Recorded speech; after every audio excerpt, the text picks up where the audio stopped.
자, 우리가 예수님을 구주로 믿고 하나님 나라에 속한 백성으로 살 수 있는 가장 중요한 핵심이 바로 복음입니다. 그리스도인들에게 복음이 없으면 그리스도인일 수 없습니다. 그리스도인들이 예수 복음으로 살지 못하면 종교인으로 전락하고 맙니다. 어설프게 아는 사람이 제일 무섭다는 말이 있듯이 그리스도인들에게 복음이 분명하지 않으면 오히려 세상 사람들보다 더 위험한 사람이 될 수 있습니다. 우리에게 복음은 가장 중요한 진리고요. 최고의 은혜이고요. 최고의 축복입니다. 그렇기 때문에 마귀와 세상은 갈수록 더 복음을 어지럽히려 합니다. 각종 SNS와 인터넷 등을 통해서 복음의 본질을 교묘하게 비틀어 놓고 교묘하게 변질시킵니다. 사람들이 삶에서 복음으로부터 멀어지게 만듭니다. 복음의 능력을 보잘것없는 것으로 여기게 만듭니다. 성경 말씀 위에 바르게 서고 기도로 성령으로 날마다 깨어있지 못하면 누구도 마귀의 계략으로부터 자유로울 수가 없습니다. 한번 따라합시다. 그리스도의 복음 위에 굳건히 서라. 아멘. 사랑하는 성도 여러분, 우리가 오늘도 이렇게 자유롭게 예배드리고 자유롭게 성경을 손에 들고 읽을 수 있는 것은 하나님의 은혜지만 동시에 위대한 신앙의 선조들 덕분이라 해도 과언이 아닐 것입니다. 그들이 복음을 들고 세상에 나아가서 목숨을 걸고 복음을 전파한 덕분에 오늘날 우리는 이렇게 자유로운 신앙생활을 할 수 있게 된 것입니다. 중세 기독교가 엄청나게 타락해 갈 때 한 수도사의 목숨을 건 외침과 눈물이 있었습니다. 16세기 유럽 교회는 겉으로 보기엔 화려했어요. 성당은 너무나도 웅장했고 미사는 장엄했고 신학은 인간의 지성과 이성과 지식으로 아주 풍성했습니다. 그런데 문제는 정작 복음의 본질이 사라지고 있었다는 거예요. 구원은 오직 하나님의 은혜로 오직 믿음으로 주어지는 것인데 그 시대의 교회와 신자들은 그것을 잃어버렸습니다. 그러면서 교회는 사람들에게 이렇게 말하기 시작했어요. 돈을 내면 죄가 사해진다. 면죄부를 사면 연옥의 고통에서 벗어날 수 있다. 그렇게 그리스도의 복음이 사람들의 장사수단으로 바뀌고 하나님의 은혜가 인간의 탐욕 앞에서 무의미한 것이 되어버리고 말았습니다. 그때 하나님은 루터라는 한 사람을 도구로 택하셨고 그의 양심을 흔드셨습니다. 그는 수도원에서 자신이 얼마나 큰 죄인인지를 깨닫고 하나님, 어떻게 하면 이 죄를 용서받을 수 있습니까? 날마다 눈물로 부르짖었어요. 근데 여러 가지 수단을 다 동원하면서 아무리 인간적인 노력을 기울여 봐도 그의 마음에 평안과 자유함이 찾아오지 않았습니다. 육신의 정욕과 죄성을 죽이려고 수십 개의 대리석 계단을 무릎으로 기어오르는 고행을 반복했지만 해결되지 않았어요. 그러던 중 어느 날 루터는 성경을 묵상하다가 로마서 1장 17절 말씀, 의인은 믿음으로 말미암아 살리라라는 이 말씀에서 큰 깨달음과 울림을 받게 됩니다. 루터는 그 놀라운 은혜를 이렇게 간증했습니다. 나는 바울의 로마서를 이해해 보려고 갈망했습니다. 그런데 하나님의 의라는 표현만은 도무지 이해가 되지 않았습니다. 나는 그것이 하나님께서 의로우시고 불의한 자들을 심판하심에 있어서 의로우시다라는 단지 그런 의미인 줄로만 생각했습니다. 그러던 중 주야로 그 말씀을 묵상하다가 나는 드디어 하나님의 의라는 것은 은혜와 긍휼을 통하여 하나님이 주시는 의, 이 하나님이 주시는 의라는 것은 예수와 복음을 의미하는 거예요. 하나님이 주시는 의를 의미하는 것이요, 또 우리가 그 의를 믿을 때 하나님이 주시는 의로 말미암아 산다는 것을 깨닫기 시작했습니다. 그 후로 나는 다시 태어나는 느낌을 받았고 크게 열려진 문을 통해서 바로 천국으로 들어간 듯 했습니다. 루터는 복음의 은혜가 깨달아지는 순간 비로소 진정한 마음의 자유와 평안을 얻게 됐어요. 그래, 구원은 인간의 노력과 행위와 노력이 아니라 오직 믿음으로 받는 것이구나. 그때부터 루터는 변질된 교리에 맞서서 참된 복음으로 돌아가자고 외치기 시작했습니다. 사랑하는 여러분, 그러나 안타깝게도 그로부터 약 500여 년이 지난 오늘, 지금 이 시대는 루터의 시대와 크게 다르지 않습니다. 신앙의 절대 가치가 사라지고 자기 소견에 옳은 대로 행하던 사사기의 시대처럼 지금 이 시대 사람들은 진리보다도 개인의 생각과 감정을, 그리고 말씀보다도 유행을 더 따릅니다. 교회도 점점 세속에 물들어가면서 신앙의 본질을 잃어가고 있습니다. 그래서 하나님 우리에게 이렇게 다시 물으실 것 같습니다. 너희는 지금 그리스도의 복음 위에 바르게 굳건히 서 있느냐? 너희의 신앙의 본질과 중심은 여전히 오직 예수 그리스도이냐? 영적으로 무너져가는 현실 속에 너희는 진실로 참된 믿음을 가지고 사느냐 하는 것입니다. 오늘 우리가 묵상하게 되는 이 갈라디아서는 오늘날 터키로 불리는 곳의 중심부에 있던, 그 당시 로마의 지배하에 있던 갈라디아 지역에 있는 교회의 교인들에게 보낸 말씀으로 바울의 3차 전도 여행 중에 기록된 것으로 추정되고 있습니다. 그리고 특히 오늘 본문 말씀이 되는 갈라디아서 1장 6절에서 10절 말씀은 사도 바울이 그 당시 그리스도의 복음을 떠나서 거짓 교사들이 가르친 거짓 복음을 쫓기 시작한 갈라디아 교인들을 향해 던졌던 절규에 가까운 준엄한 책망과 경고의 말씀인 거예요. 그 당시 일찍이 바울과 바나바가 설립한 교회들 속으로 침투한 거짓 교사들의 거짓 가르침이 확산되고 있었습니다.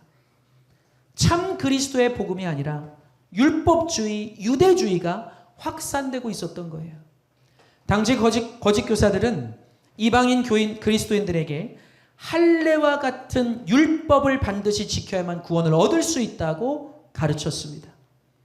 그들은 구원에 있어서 믿음과 은혜가 필수 조건이 아니라 할례와 같은 유대의 율법을 준수하는 것이 구원의 필수 조건이라고 여기는 유대주의자들이었어요.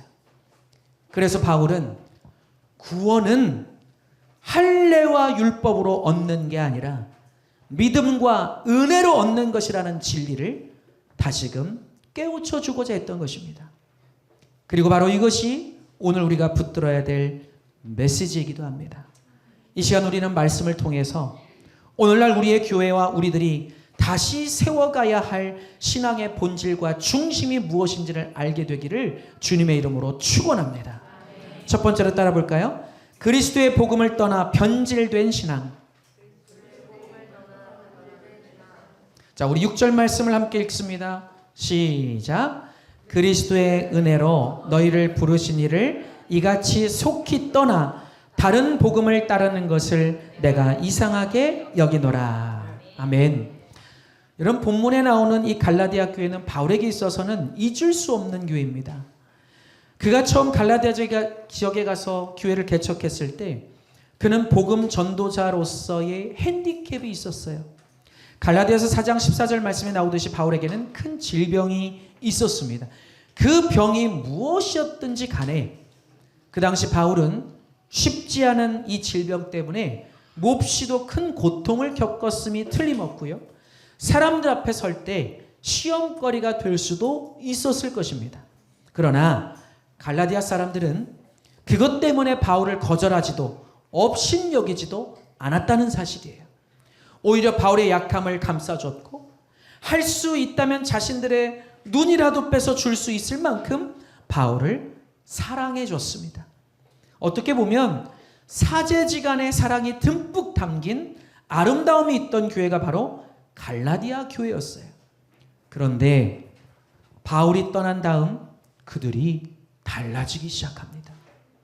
바울이 떠난 2, 3년 후에 이 교회 안에 거짓 교사들이 들어와서 그리스도의 복음이 아닌 거짓 진리, 거짓 복음을 가르치기 시작했는데요. 갈라디아 교회 대부분의 사람들이 여기에 넘어가고 말았어요.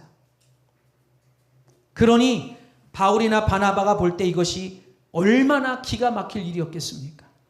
얼마나 큰 충격이었겠습니까? 그토록 사제지간에 사랑이 넘쳤고 가르침 앞에 열성적으로 함께했던 교인들이 순식간에 변질해서 타락해가는 것을 보게 됐을 때 가르친 자 입장에서 그 아픔이 얼마나 컸겠냐고 하는 거예요. 바울은 이 충격을 이렇게 표현합니다. 그리스도의 은혜로 너희를 부르신 이를 이같이 속히 떠나 다른 복음을 따르는 것을 이상히 여기노라. 여러분, 여기서 이상히 여기노라라는 이 말은 헬라어로 단순히 놀랐다가 아니라 믿기 어려울 만큼 충격을 받았다. 당혹스러울 정도로 너무 크게 놀랐다는 뜻이에요. 너희가 그렇게 복음을 듣게 됐는데, 그렇게 놀라운 은혜를 체험하게 됐는데 어떻게 이렇게 빨리 너희가 복음을 떠날 수 있느냐 하는 거예요. 이 말은 준엄한 영적 책망일 뿐 아니라 절규에 가까운 아픔의 표현인 것입니다. 너희가 복음을 모르는 게 아니라 복음을 잃어버린 것이다. 갈라디아서 3장 3절 말씀에 나오죠. 너희가 이같이 어리석으냐 성령으로 시작하였다가 이제는 육체로 마치려 하느냐. 여러분, 왜 바울이 이렇게 놀랐겠습니까? 본문 6절에 보면 속히 떠나라고 표현하고 있죠. 속히 떠나. 이 속히라는 단어, 헬라어로는 타케오스라는 단어인데요. 이 단어의 원뜻은 시간적으로 빠르다는 뜻만 아니라 가볍게, 쉽게 변했다는 뜻을 갖고 있어요. 다시 말해서 너희가 그렇게 쉽게 빨리 마음을 바꿀 수 있는 거냐 외치고 있는 거예요. 갈라디아 교인들이 처음엔 은혜로 시작했지만 거짓 교사들의 거짓 가르침에 너무 쉽게 무너지고 말았다는 겁니다. 여러분들 오늘날도 마찬가지예요. 우리가 은혜 받고 결단을 하지만 세상의 말이나 세상의 가치관이라 세상의 흐름과 풍조에 쉽게 흔들려 버립니다. 요즘 시대 그런 식의 신앙생활은 너무 보수적이에요. 이 시대 교회들은 다 변질됐어. 바른 교회가 거의 없어. 교회 다닌다고 뭐가 좋아져? 그러면서 자신도 모르는 사이에 복음의 본질과 중심에서 멀어져 가는 거예요. 지금 세상은 갈수록 거짓 복음, 거짓 신학이 난무하고 있습니다. 갈라디아 교회의 교인들이 쉽게 흔들리고 변질된 이유는 다른 복음 때문입니다. 여러분, 여기서 다른이라는 이 단어는 헬라어로 헤테로스라는 단어인데요. 무슨 뜻이냐면 본질적으로 다른 것이라는 뜻이에요. 그 당시 갈라디아 교회 안에는 예수 믿는 것도 중요하지만 할례와 같은 유대의 율법을 지켜야 구원받는다. 구원을 얻으려면 믿음만으로는 부족하다. 할례와 같은 율법을 지키는 것이 필요하다. 이런 식의 가르침이 퍼져 있었던 거예요. 겉으로 보기엔 그럴듯해 보였지만 바울은 단호하게 말합니다. 그것은 복음이 아니다. 복음에 무언가를 더하는 순간 그것은 더 이상 복음이 아니다. 여러분, 하나님의 전적인 은혜에 인간의 어떤 조건이 섞이는 순간 그것은 더 이상 순수한 복음이 아닙니다. 왜냐하면 그리스도의 복음은 조건을 전제로 한 거래가 아니라 하나님의 선물이기 때문이에요. 루터가 피해 복음을 외쳤던 중세 말기의 카톨릭 교회는 영적 권위보다는 세속적 권력과 탐욕에 깊이 빠져 있었습니다. 특히 로마 교황청의 그 사치스러운 건축 비용과 막대한 전쟁 자금이 큰 부담이 됐어요. 당시 교황이던 레오 10세는 로마의 성 베드로 대성당을 건축하기 위해서 천문학적인 돈이 필요했습니다. 그래서 이때 등장한 것이 바로 면죄부였어요. 여러분, 우리가 유럽을 이렇게 가보면, 여행을 가보면 정말 어마어마한 성당들을 우리가 이렇게 가서 보게 되잖아요. 대부분 사람들은 뭐를 보죠? 이제 눈에 보이는 건축 양식, 화려함, 와, 이것을 사람이 어떻게 이 위대한 것을 만들어냈을까 하고 막 감탄을 금치 못해요. 근데 여러분 죄송하지만 그 속에는 인간들의 탐욕이 담겨 있었다는 거예요. 여러분이 면죄부라는 것은 초기에는 십작은 전쟁에 참여하거나 차별을 하거나 성지순례를 하거나 자선을 베풀거나 하는 신앙적으로 의미 있는 행위를 한 신자들에게 형벌을 사면해주는 종교적 증서로 사용됐었습니다. 그런데 시간이 지나면서 이 개념이 돈으로 형벌을 사는 제도로 변질된 거예요. 돈을 내면 천국에 갈 수 있다. 돈을 내면 연옥에 있는 가족이 해방될 수 있다. 연옥이 뭐냐면 천국 가기 전에 잠시 머물러 있게 되는 정화의 장소라는 거예요. 그래서 이 땅에서 믿음이 별로 없이 살았어도, 적당히 대충 살았어도 그 사람을 위해서 이 땅에 아직 남아있는 살아있는 가족들이 선한 일을 막 열심히 하면 잠시 연옥에 머물러 있는 그 사람을 어디로 보내줄 수 있다? 천국으로 올려보내줄 수 있다라는 이론이라고 해야 될까요? 뭐라고 해야 될까요? 아무튼 그런데 이것이 가능하게 만들어지는 것이 뭘로 가능하게 된다? 돈으로 면죄부를 사면 그 일이 가능해진다고 가르친 거예요. 이런 식의 가르침이 민중의 불안한 마음을 종교 장사로 바뀌게 만들었습니다. 면죄부로 인해서 그리스도의 복음의 은혜와 본질이 사라져버리고 하나님의 구원이 돈에 의한 거래의 대상이 돼버린 것입니다. 회개 없는 구원, 여러분 잘 들으셔야 돼요. 회개 없는 구원, 믿음 없는 죄사함이 아무렇지 않게 거래되던 시대, 그것이 바로 루터가 겪어야만 했던 현실이었습니다. 여러분, 루터는 원래 로마 카톨릭 신부이자 신학자였어요. 그는 누구보다 교회의 전통을 사랑했고 순수한 믿음을 추구했습니다. 근데 위에서도 말씀드렸듯이 아무리 인간적인 노력을 기울여봐도 육신의 죄성에서 자유할 수 없었고 진정한 마음의 평안을 얻을 수 없었어요. 그런데 성경을 깊이 묵상하고 연구하면서 어느 날 결정적인 한 말씀 앞에 서게 되는 거예요. 의인은 믿음으로 말미암아 살리라. 성경 말씀의 이 한 구절이 루터의 인생을 뒤집어 놓았습니다. 그는 깨달았어요. 죄의 용서, 곧 구원은 인간의 행위나 노력이나 능력이나 돈으로 얻는 것이 아니라 오직 하나님의 은혜와 예수 그리스도의 십자가로 주어지는 것이로구나. 아멘이십니까? 아멘이십니까? 외람된 말씀이지만 만약에요, 우리가 할례를 행하는 그런 식의 율법을 행해야, 우리의 노력을 기울여야, 우리가 돈을 막 갖다 바쳐야 구원받을 수 있는 거라면, 정말 외람된 말씀이지만 저를 포함해서 우리 중에 구원받을 수 있는 사람 거의 없습니다. 그 당시 가톨릭 교회는 면죄부 판매를 통해서 구원을 팔고 있었고요. 사람들은 십자가 대신 돈을 의지하고 있었습니다. 루터는 침묵하고 있을 수가 없었어요. 그래서 1517년 10월 31일 루터는 95개조 반박문을 작성해서 비텐베르크 성당 정문에 내걸었습니다. 이것은 목숨을 걸어야 했던 일이에요. 그 첫 번째 문장은 이렇게 시작이 됩니다. 우리 주님과 스승이신 예수 그리스도께서 회개하라고 말씀하셨을 때 그것은 신자의 온 삶이 회개하는 삶이어야 함을 뜻하신 것이다. 아멘. 이해가 되십니까?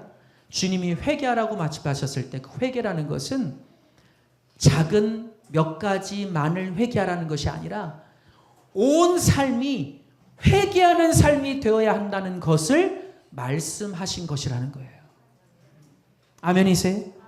종교개혁자 마틴 루터는 회개라는 것이 무언가를 위한 거래가 아니라 성경 말씀에 입각한 올바른 삶의 방향임을 선언한 것입니다. 여러분, 회개라는 것은요, 단지 반성이 아닌 거예요. 나의 삶을 완전히 새로운 방향으로 돌이키는 것이 회개입니다. 아멘이세요? 하나님의 말씀대로 살아가는 것이 회개입니다. 내가 이전에는 그렇게 살지 못했어요. 내가 성경의 말씀을 붙들지 않았어요. 내가 복음으로 살지 않았어요. 그런데 회개라는 것은 나를 복음으로 살게끔 만드는 거예요. 회개라는 것은 나의 잘못된 삶을 돌이키고 하나님이 기뻐하실 수 있는 거룩한 삶으로 만들어 가는 것입니다. 루터는 가톨릭 교회 면죄부가 그리스도의 복음을 왜곡시키고 사람들을 은혜가 아닌 두려움과 계산의 신앙으로 몰아넣고 있었음을 통탄했고 지탄했습니다. 그는 교황청에 막가는 권세보다 하나님의 말씀의 권위를 붙들었어요. 그것이 바로 오직 성경의 출발점입니다. 할렐루야. 두 번째로 따라할까요? 그리스도의 복음 위에 굳건히 서라. 자, 6절에서 7절 말씀을 우리 한 목소리로 함께 다시 한번 읽어봅니다. 그리스도의 은혜로 시작.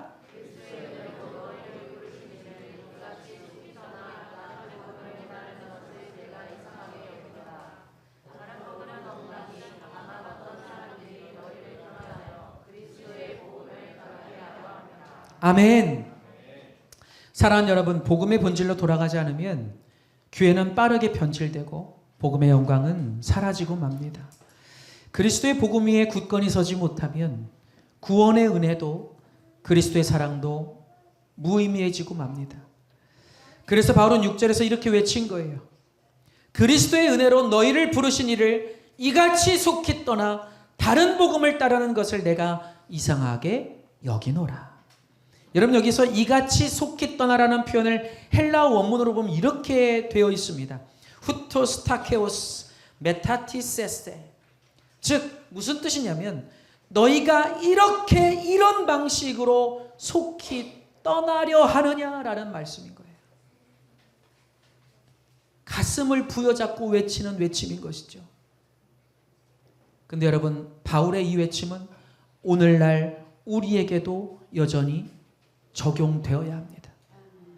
다시 그리스도의 복음으로 돌아가라.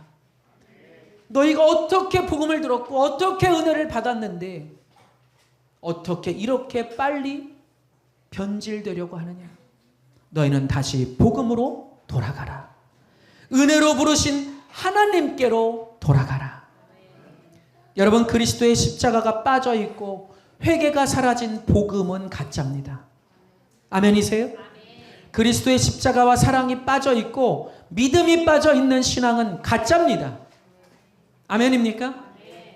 바울은 아주 단호하게 외칩니다. 우리나 혹은 하늘로부터 온 천사라도 우리가 너희에게 전한 복음 외에 다른 복음을 전하면 저주를 받을지어다. 여러분, 여기서 저주라는 말은 굉장히 무서운 말이죠. 구약에 보면 심판과 징계의 저주가 나옵니다. 예수님께서도 신약 말씀에서 불에 던져지리라, 있는 것까지도 빼앗기리라, 내가 너희를 도무지 알지 못하나니 라는 말씀으로 하나님의 심판과 징계의 저주를 말씀하셨습니다. 그러니까 여러분, 저주를 받는다라는 이 표현은 굉장히 무섭고 굉장히 무겁고 단호한 선언인 거예요. 바울은 누가 전하든지 심지어 천사랄지라도 복음을 바꾸거나 예수 복음을 변질시키거나 또는 거짓 복음을 가르치는 자는 절대로 용납될 수 없다고 말씀하는 거예요.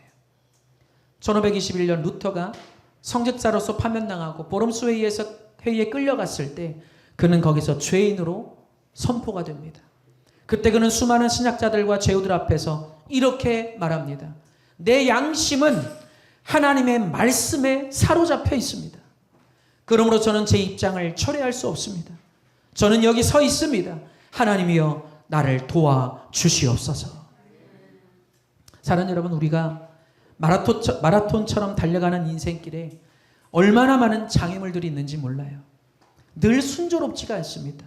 세상은 아까도 말한 것처럼 온갖 가짜의 정보들로 넘쳐나요.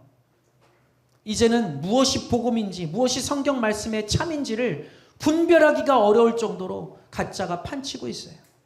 순조롭지 않습니다. 생각지 못했던 어려움들이 생겨나기도 합니다. 근데 이럴 때마다 우리 마음에 갈등이 생기는 거예요. 오스기니스가 쓴 이 저항이라는 책을 보면요, 우리가 살고 있는 이 시대를 어떻게 표현하고 있냐면 신앙의 변절을 요구하는 시대라고 규정했습니다. 지난날 신앙의 선배들이 살았던 그 시대는 신앙의 포기를 요구하는 시대였다면 오늘날은 신앙의 변절을 요구하는 시대라는 거예요. 이해가 되시죠? 옛날에 복음을 전하던 사람들, 그리스도를 믿었던 사람들은 그 신앙을 포기하도록 강요받았죠. 그래서 목숨을 걸어야 했어요. 근데 지금 우리가 살고 있는 이 시대는 그게 아니라, 여러분, 누가 여러분에게 와서 예수 믿으면 죽인다고, 예수 안 믿는다고 말하라고, 예수 믿는 거 포기하라고 말합니까? 막 외칩니까? 여러분에 강요하나요? 우린 그런 시대를, 우린 그런 삶을 지금 살고 있지 않습니다. 그런데요, 더 무서운 일들이 벌어지고 있는 것이죠. 뭡니까? 내 신앙이 변질되는 것. 참 복음에서 변질되는 것. 성경적인 신앙생활에서 변질되는 것. 성경적인 가치관에서 변질되는 것. 신앙의 변절을 요구받는 시대를 살고 있다는 거예요. 여러분, 지금 마귀는 교묘하게 우리의 생각을 바꿔놔요. 성경의 말씀을 사람이 쓴 것이니 믿을 수 있는 것만 믿으라고 가르칩니다. 저는 너무 놀라운 것이 후대 사람들이 무엇을 만들어냈냐면, 이 오늘 우리가 이 말씀의 핵심 인물이 사도 바울인데, 바울이 기록한 성경 말씀을 가리켜서 사람들이 무엇을 만들어냈냐면 바울복음이라는 말을 만들어냈어요. 그래서 바울복음은 뭐냐면 예수 그리스도의 복음과 완전히 다른 것이라는 거예요. 바울이 전한 복음은 예수가 전한 복음과 다르다. 바울은 거짓말쟁이다. 그래서 성경을 다 믿으면 안 된다 라고 주장을 하는 거죠. 우리가 수요 만나 예배를 통해서도 함께 나눴지만, 여러분, 성경의 말씀을 우리가 타협하는 순간 우리의 기독신앙은 다 깨져버립니다. 여러분, 사람이 받아 적고 기록했으니 오류가 있고 그것을 다 믿을 필요가 없다? 여러분, 그러면 예수 그리스도를 여러분 만나보셨나요? 우리가 예수 그리스도를 실제로 만난 적이 있습니까? 기록으로 전해 들었고 말로 전해 들었던 이 복음을 여러분 무엇으로 믿을 수 있어요? 그 오류를 어떻게 감당해 내실 겁니까? 우리는 이 엄청난 문제 앞에, 엄청난 잘못 앞에 아무렇지 않게 이것을 외치고 살아가는 거예요. 성경의 말씀을 부정하려고 하고 있어요. 복음을 부정합니다. 그러면서도 예수님을 믿는다고 말을 해요. 사랑하는 여러분, 어쩌면 중세의 타락한 가톨릭 교회보다도 지금 우리가 살아가는 이 시대가 더 변질되고 타락했을 수 있어요. 여러분, 갈수록 복음을 지키는 일이 점점 어려워지는 완악하고 패역한 시대입니다. 그러나 사랑하는 성도 여러분, 세상이 아무리 변질돼도 그리스도의 복음은 바뀌지 않습니다. 하나님의 은혜의 본질은 시대의 유행에 따라서 바뀌지 않습니다. 그러므로 우리는 날마다 그리스도의 복음 위에 굳건히 서서 주님의 말씀에 순종하고, 아멘, 오직 주의 말씀을 쫓고 주의 뜻과 말씀을 위해 거룩하게 살아감으로 주님이 기뻐하시고 칭찬하시고 주님이 약속하신 하늘의 복과 하나님 나라의 상급을 받게 되기를 주님의 이름으로 축원합니다. 마지막 세 번째로 따라할까요? 사람을 기쁘게 할 것인가? 하나님을 기쁘시게 할 것인가? 갈라디아서 1장 10절은 이렇게 말씀하고 있습니다. 이제 내가 사람들에게 좋게 하랴, 하나님께 좋게 하랴, 사람들에게 기쁨을 구하랴. 만일 아직도 사람들에게 기쁨을 구하였다면 그리스도의 종이 아니니라. 당시 바울은 다른 복음, 그러니까 예수 복음이 아니라 변질된 가짜 복음이죠. 즉 믿음보다 할례와 같은 율법을 지켜야 구원받는다는 거짓 복음이 교회 안에 퍼졌을 때 사람들의 비위를 맞추거나 눈치를 보는 대신에 하나님 앞에 바로 설 것을 선택한 거예요. 아멘이세요? 사람들에게 핍박을 받을지라도, 사람들에게 돌팔 판매질을 당할지라도 나는 이 예수 복음 앞에 바르게 서겠습니다. 사랑하는 여러분, 종교개혁자 루터가 교황과 제국의 강력하고 무시무시한 권력의 힘 앞에서도 내 양심은 하나님의 말씀에 사로잡혀 있습니다. 그러므로 저는 제 입장을 철회할 수 없습니다. 저는 여기에 서 있습니다. 하나님이여 나를 도와주소서 외칠 수 있었던 이유가 무엇일까요? 그는 사람의 말이 아니라 하나님의 말씀 위에 서 있었기 때문이고요. 사람들이 만들어 놓은 풍조가 아니라 그리스도의 복음 위에 굳건히 서 있었기 때문입니다. 그래서 루터는 그 엄청난 권력 앞에서 당당할 수 있었던 거예요. 여러분, 종교개혁은 단지 500여 년 전의 사건이 아닙니다. 지금 이 순간 오늘날 우리 교회와 우리의 신앙 안에서도 계속되어야 할 영적 싸움이요 영적 운동인 거예요. 루터가 외쳤던 종교개혁의 중심은 단 하나였습니다. 다시 그리스도의 복음을 회복하라. 그리스도의 복음 위에 굳건히 서라.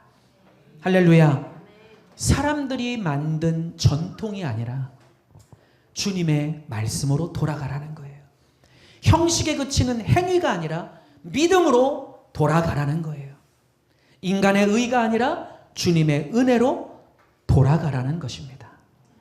사랑하는 여러분, 루터가 붙들었던 그 복음은 지금도 변하지 않았습니다. 예수 그리스도의 십자가는 여전히 절대적인 능력이 있고 하나님의 말씀은 여전히 살아 있습니다. 문제는 우리가 지금 그 복음 위에 굳건히 서 있느냐 하는 것이에요. 오늘 이 예배가 다시 복음 앞에 서는 예배가 되기를 축원합니다. 세상이 변하고 사람들의 생각이 변질될지라도 우리는 오직 예수 그리스도의 복음으로 살아야 될 줄 믿습니다. 여러분, 복음은 교회의 생명입니다. 복음이 살아야 교회가 살고 복음이 살아야 우리의 가정도 삽니다. 여러분, 복음을 자꾸만 더하거나 빼려고 하지 마십시오. 복음을 여러분의 입맛대로 적용하려고 하지 마십시오. 할렐루야. 여러분, 복음의 능력을 믿으세요. 주님의 말씀을 믿으세요. 성령의 능력을 믿으십시오. 예수 그리스도를 통해 나타날 변화의 역사를 믿으시기 바랍니다. 복음이신 예수 그리스도가 주인 되시면 나라가 새롭게 되고 가정이 새롭게 되고 사람들이 새롭게 되는 줄로 믿습니다. 그것은 복음의 주체이신 예수 그리스도의 능력으로 가능한 거예요. 여러분, 복음은 가장 기쁜 소식입니다. 복음은 우리를 행복하게 합니다. 복음은 우리를 자유케 합니다. 오직 그리스도의 복음만이 세상을 아름답게 바꿀 수 있습니다.